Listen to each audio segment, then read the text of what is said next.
la chaîne qui vous édifie. Donc ça les kambambongo. Maintenant na ko bete mo di solo mukie eza neti mosali moko to kutana kine to so partager na kati na Gabon wala Libreville azoye bisangai no ozana connaissance mais il faut okota na ba cours oyo basalaka ya théologie wana okomona nzamba ko fongola ko lobala na langue na bisaki nzambe oyo atalisanga déjà ekoki ngana koko kende na sagesse ya l'homme na bakisango na mayelo nzamba pesi ngai non oyo nzamba zo talisanga yango wana ndenga na kotambola nango parce que oyo ya talisinga oyo makomi na ekoma mina di yango wana ngana kotambola maintenant bino bozo bana ngai na lobala mais soki to zongi na passage au Jésus Christ en kabola ki badon mais soki to tali badon Jésus akabola ki do alangité parce que c'est nécessaire ter lango bazo lobana et ça qui nécessaire parce que c'est nécessaire langue wana Jésus nga obake na pesi yo pe intel do alang mais pesi ngote apesi ba prophète abi yo prophète yo évangéliste yo koto pasteur yo koto docteur apesi ba don ya guérison apesi ba don ya miracle eza biblique mais siko critique na makambo mususu ba do ba discernement wana ekomi ko lobaki ba langa komo kota na suka mais apôtre Paul alobi bien mieux que ozala na don ya prophétie qui a langue pourquoi il y a le don sundengwa ça veut dire langue wana eza langue mo eza compliqué alors bis soki langue yozo lobana ba tu vas so comprendre te il faut kanga mnoko na pourquoi yé Thomas lobi ndengwa parce que eza langue eza vraiment biblique so eza ki biblique nyaka loba bongo te ko kanga mnoko na mais langue oyo eza biblique eza ba langue oyo nzamba tina mukilo ya se soki toki na Genèse chapitre 11 verset 1 totangi tozo kita okomona ke ba problème ba langue ko tozoloba ebandi kuna ebandi na acte na Genèse ebandi na Nouveau Testament ebandi na Ancien Testament ba problème à langue ebandaki wana nzambe asalaki ba complication ba côté ya langue kuna azwaki langue mususu te o langue bazange abi apesa peuple oyo po édifier bango bakabwana baloba non azalaki ba langue po yinda pesa ka ba langue pona bana ne akaboli ba langue na ba province na bana ya Noé na ba koko ya ba Noé akaboli bango alobi ke parti o comme bazo sanga pourquoi akaboli ki ba langue parce que ba orgueil ba kumimaki na kati kuna ba komeni nga basala makambu oyo nzambe alingaki te yango nzambe asalaki ke abi non na ko changer ba idée na bango na ko pesa bango ba langue différent pour na moment on a pas pesa bango ba langue différent bango tout bazaki na langage moko monde entier bande ko loba liloba moko parce que c'est les mêmes familles. HP Media, la chaîne qui vous édifie.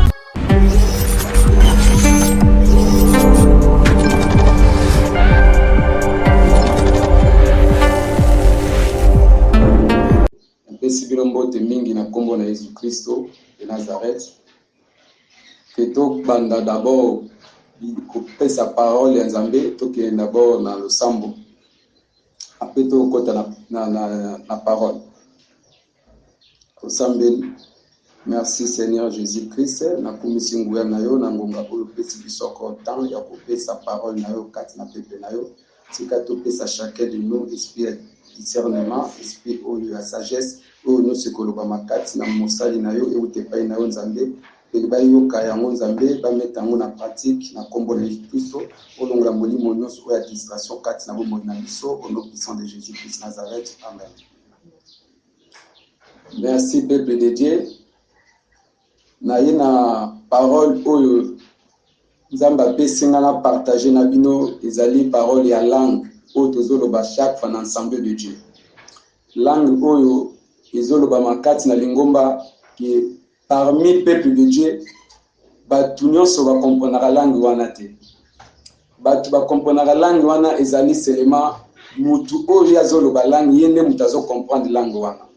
Donc yango nde Nzambe atalisaki ngai makambo ya langue wana kinaya ko partager na bino peuple de Dieu na expliquer bino bo comprendre langue oyo ezoloba makati na ensemble na ye. Nakanisi na repesa verset chapitre Acte chapitre 2 verset 1 à 11. Servante de Dieu à autant de la biso. Je lis la parole de Dieu au nom puissant de Jésus. Le jour de la Pentecôte, ils étaient tous ensemble dans le même lieu. Verset 11. Grétois et Arabie, comment les entendez-nous parler dans nos langues des merveilles de Dieu? Amen. Amen. En tout cas, tant que nous avons Actes, chapitre 2, verset 1, ils ont le sabiso que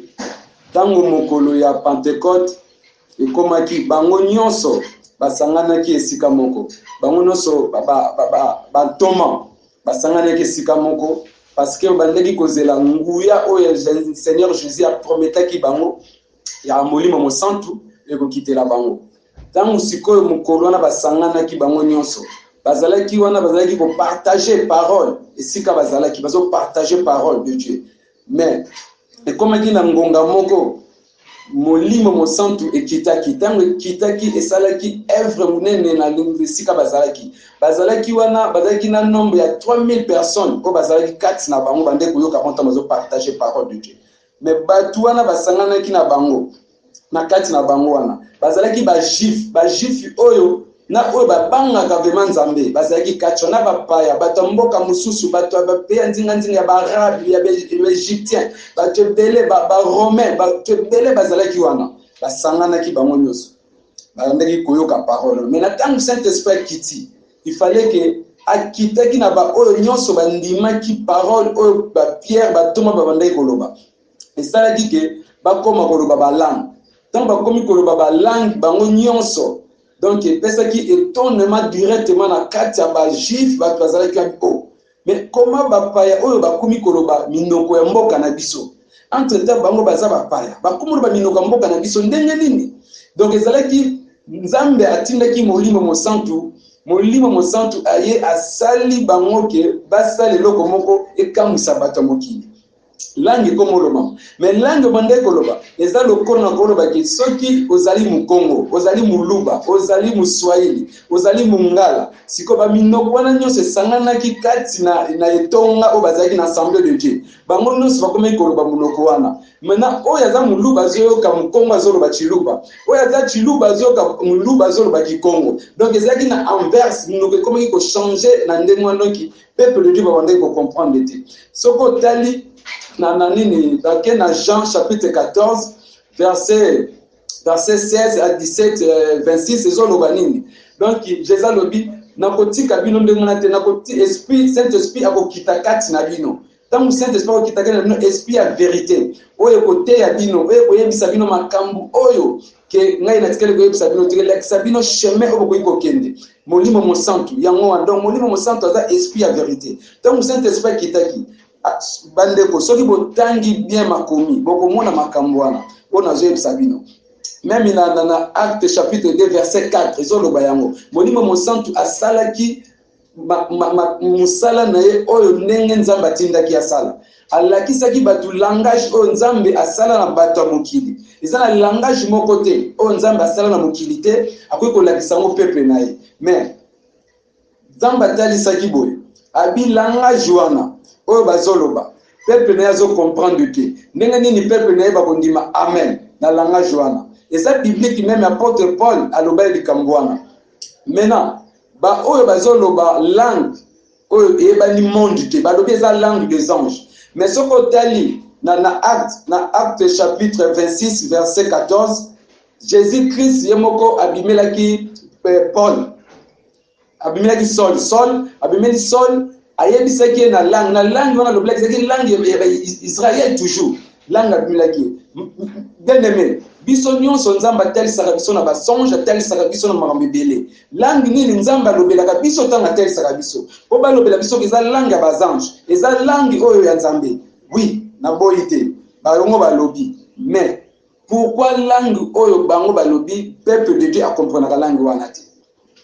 Soki eza langue ya bazange mutu nyonso azalaka visiter na Saint-Esprit. Mutu nyonso oyo akotaka na bonzambe azalaka visiter na Saint-Esprit. Saint-Esprit tango aza kati na bomoi na yo okomona Nzambe abondopesa ba message nyonso Nzambe abondopesa yo akopesa na langue oyo zo comprendre akopesa na langue te oyo zo comprendre te po yo moko ko comprendre nini soki Nzambe abimelo akomi koloba na arabe yo yebi arabe te mais yebisanga peuple de Dieu comment yo limbo la vision oyo moni. Maintenant tant nous tous semble en assemblée pasteur ou prophète ou évangéliste a commis kolobelo langue oyo eza biblique, mais yebisanga yo siko peuple de Dieu oko comprendre ni oko comme net ma boule toi-même oko mi kolobaki mais awa bazolo balanga na langue nazo comprendre te mais mutu pas ko expliquer ko limbo la langue wana aza pété mais na suka ye moko ko loba susu ko nzamba lobi qu'est-ce qui prouve que oya zolo bane sans nzamba lobi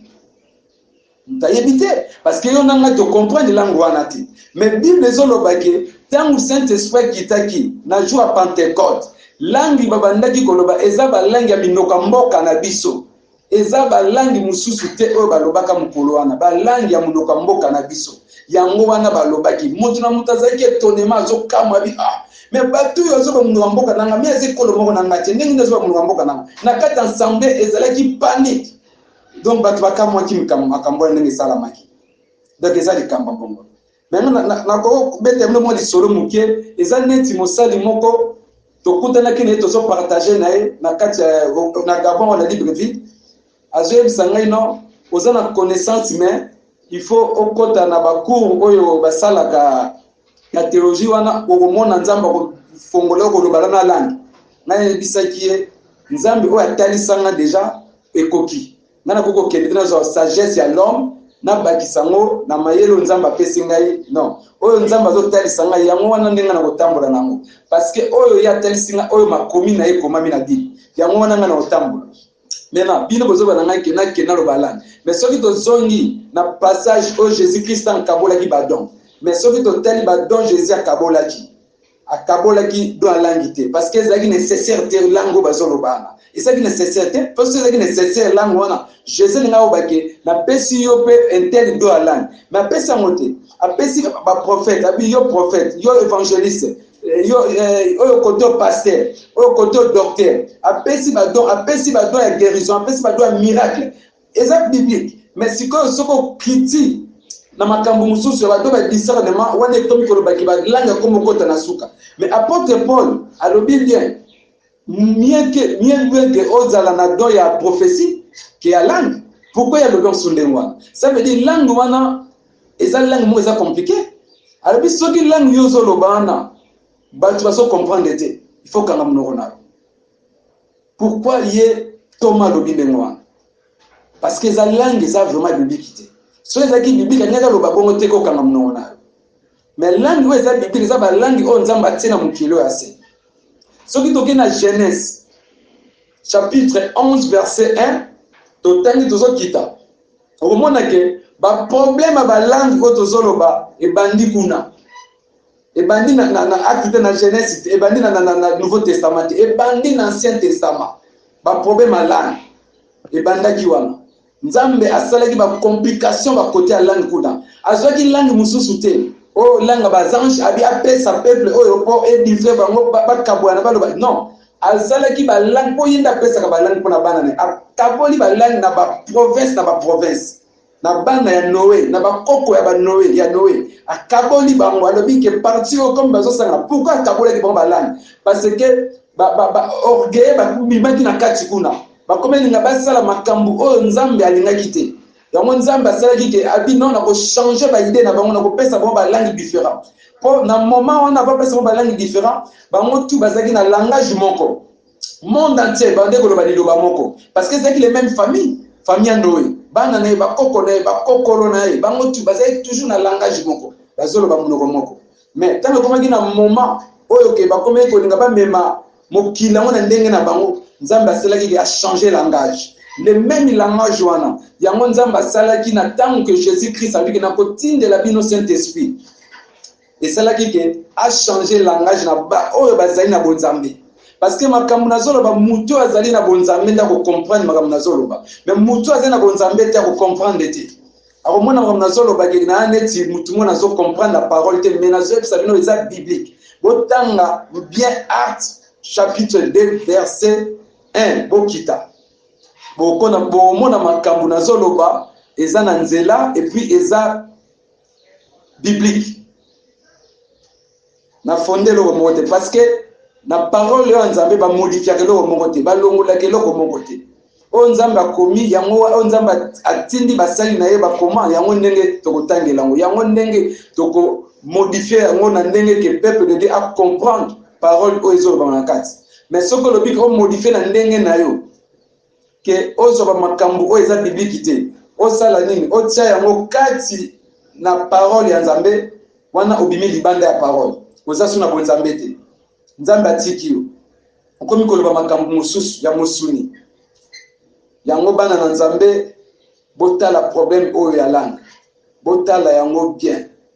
langue moko te oyo ekoki kokosa biso na kati na mokili oyo toyebi baminoko ya ndenge na ndenge oyo eza na kati na mokili oyo nzambe asali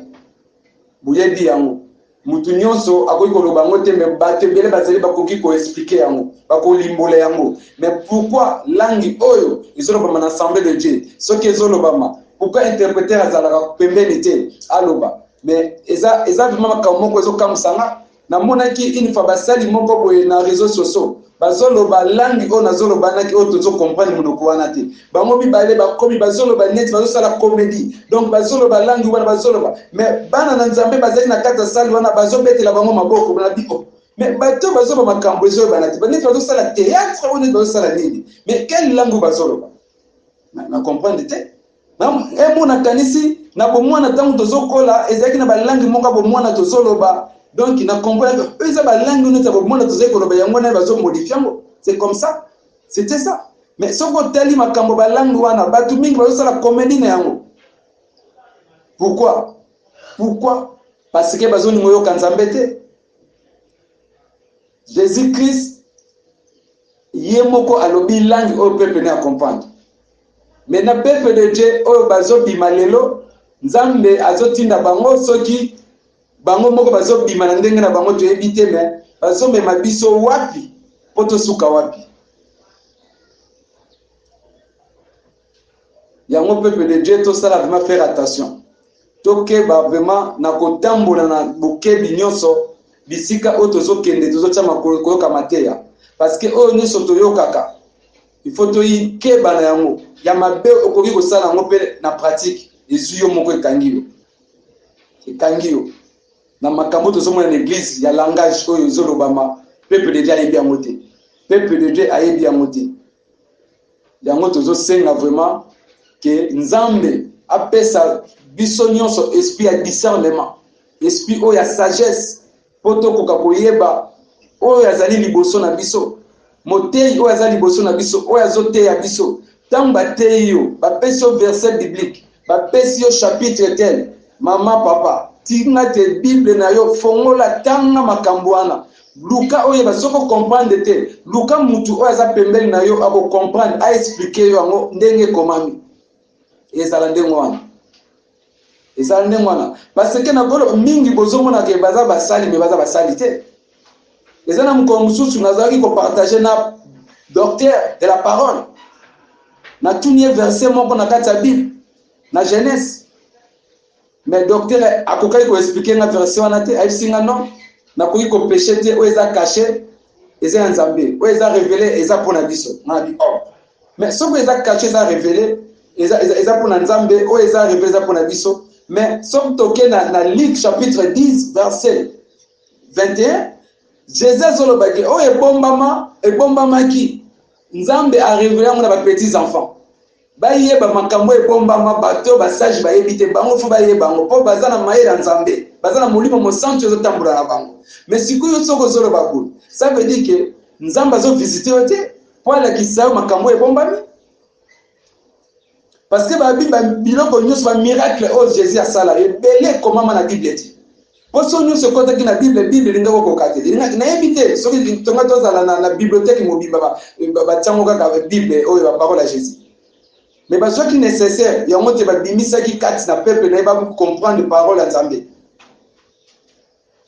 mais Saint-Esprit azalaki wana alobi na kotindela bino consolateur mpo nini akonsole bino alakisa bino chemin amonisa bino baoyo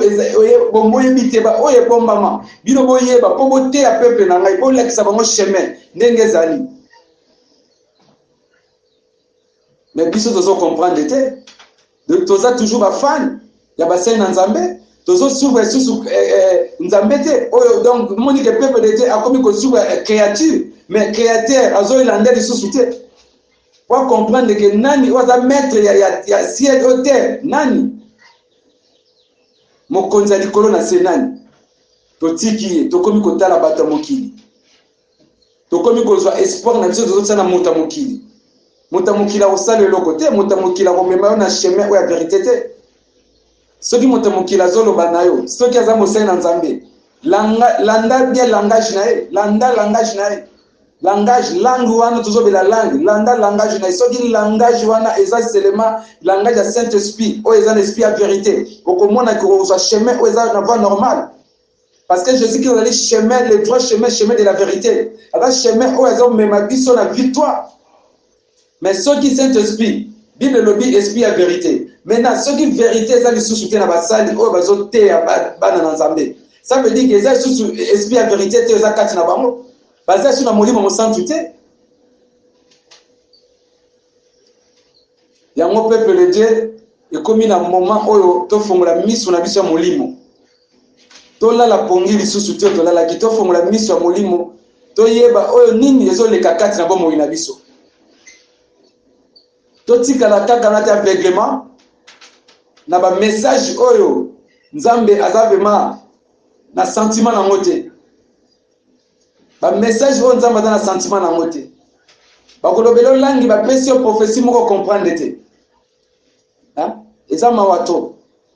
yango bana na nzambe tokeba mingi na chemin oyo ya nzambe mingi bakoti na chemin wana mpona kobungisa bana na nzambe chemin mingi bakoti mpo babungisa biso chemin Jésus alobi bayebi vérité mais babombi vérité parce que bango babungi eza nzela comme babungi nzela balingi mpe biso tobunga nzela peuple de Dieu babunga nzela parce que bango baza babungi mais yo senga esprit ya discernement nzambe otalisa yo makambo ebele epuis nalingi natuna eloko moko esika ozali tuna nzambe un jour kota profondeur ya mabondeli ya nguya pema ya nzambe senga nzambe alakisa yo identité oyo ya serviteur na yo alakisa yo identité na ye mingi bazali na kati na bansemble basali ba 5 ans 10 ans 20 ans ayebi identité ya pasteur na ye te est-ce que c'est vrai c'est un serviteur de Dieu ou ce n'est pas un serviteur de Dieu peuple de Dieu na sengi na bino bosenga nzambe alakisa bino ba identité ya ba serviteur na bino boko comprendre maintenant qui est qui mingi bozomona bazobelela kombo ya Jésus mais bazana bonzambe te bazana misala misusu za sima na bango mais yo belela nzambe ala kipeso esprit ya discernement boko comprendre que mosali oyo azali ya vrai oyo azali ya faux boko comprendre yo moko nzamba kotalisa yo ndenga lobi na Malachi na chapitre 4 soko tali omona makambo wana ezali na kati akotalisa yo oyo nyonso ebombama nakanisi na mingi na koloba me mbala nsima tokosolola ngo encore tokofungola ngo mpo tocomprendre vraiment parole oyo nazoloba eza nini nzambe apesa biso encore makasi apesa biso encore courage sagesse intelligence pour na parole na ye tofungola ngo encore kati na bana na ye na kombo na Yesu Kristo na kumisi nguya na onze Seigneur na ndenge oyo opesi biso occasion ya kobimisa parole oyo devant peuple na yo na remercie yo encore na nguya molimo mosantu oyo opesa kati na bana na yo nzambe yango esali ke lelo tomonana na peuple na yo. Merci Seigneur Jésus, merci Saint-Esprit. Nakanisi tokokuta na mbala sima. Maintenant, numéro ya téléphone 13 60 75 sur Christo. Numéro de téléphone plus 241 62 85 13 75, 75 na suka 7 na 5. Tobandaki ne alpha, tosuki ne oméga, on a ainsi prié, on a dit gloire et louange à seulement les HP Media, la chaîne qui vous édifie.